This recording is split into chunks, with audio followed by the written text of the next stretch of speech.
جن ہے۔ جب بھی انسان کے ہاں کسی بچے کی ولادت ہوتی ہے تو اس کے ساتھ ایک فرشتہ اور ایک جن بھی پیدا ہوتا ہے۔ اسی جن کو فارسی میں حمزات اور عربی میں وسواس کہتے ہیں۔ یہ انسان کو بری باتوں کی ترغیب دلاتا ہے، لیکن اللہ پاک کے پیارے اور آخری نبی صلی اللہ علیہ وسلم کے جہاں اتنے معجزے ہیں تو وہاں ایک معجزہ یہ بھی ہے کہ اللہ پاک کے پیارے اور آخری نبی محمد عربی صلی اللہ علیہ وآلہ وسلم کا حمزاد مسلمان ہو گیا تھا، اور وہ آپ کو بری باتوں کے بجائے اچھی باتیں بتاتا تھا۔ یقیناً بسا اوقات یہ عاملین گزشتہ حالات کی درست اطلاعات دینے میں کامیاب ہو جاتے ہیں۔ مثلا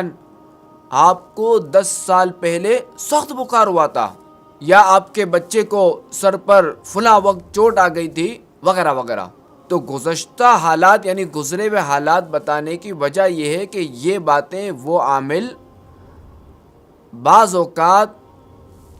حمزات کے ذریعے معلوم کرتے ہیں، کیونکہ عامل کا رابطہ جب وہ اپنے حمزات سے ہوتا ہے، اس کی دوستی اپنے حمزات سے ہوتی ہے،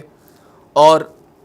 اس کا جو حمزات ہے وہ سامنے والے کے حمزات سے حالات لیتا ہے۔ حجاج بن یوسف کا واقعہ ہے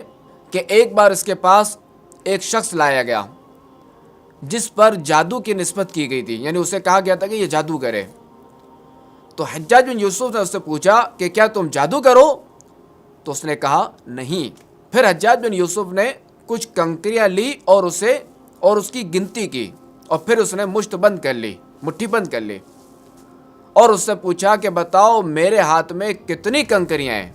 تو اس نے تعداد بتا دی کہ آپ کے ہاتھ میں اتنی کنکریاں ہیں۔ تو حجاج نے ان کنکریوں کو پھینک دیا، اور پھر جو ہے وہ اس نے دوسری مٹھی بھری، اور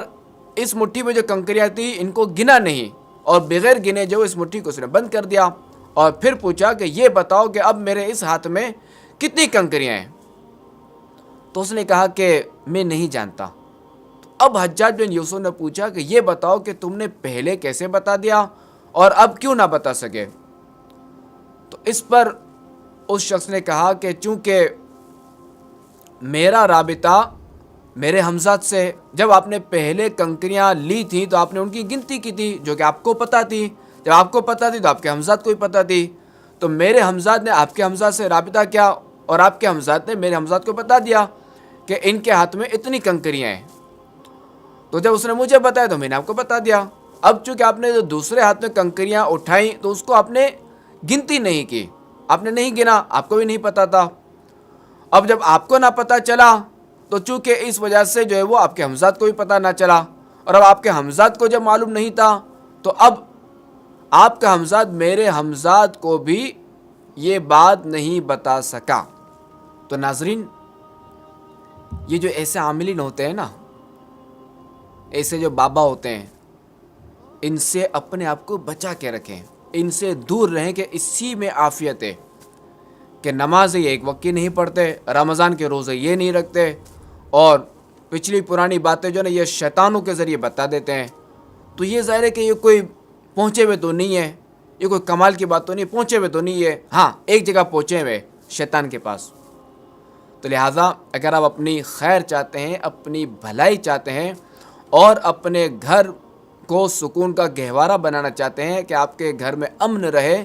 تو ان ٹھگو باباؤں سے دور رہیں، اپنے آپ کو بھی بچائیں، اپنا مال بھی بچائیں، اپنی اولاد کو بھی بچائیں، کہ ورنہ ہوتا یہ ہے کہ ان باباؤں کے چکر میں جو ہے نا وہ مال بھی برباد ہوتا ہے، وقت بھی برباد ہوتا ہے، بندہ خود بھی برباد ہوتا ہے، اور اس کا گھر بھی برباد ہوتا ہے کہ تمہارے وہ فلاں نے جادو کر رہے تھے تو فلاں نے یوں کر دیا، فلاں نے یوں کر دیا، فلاں نے یوں کر دیا، اور یہ بیچارہ کم علمی کی وجہ سے اس کے جال میں پھنس جاتا ہے، اور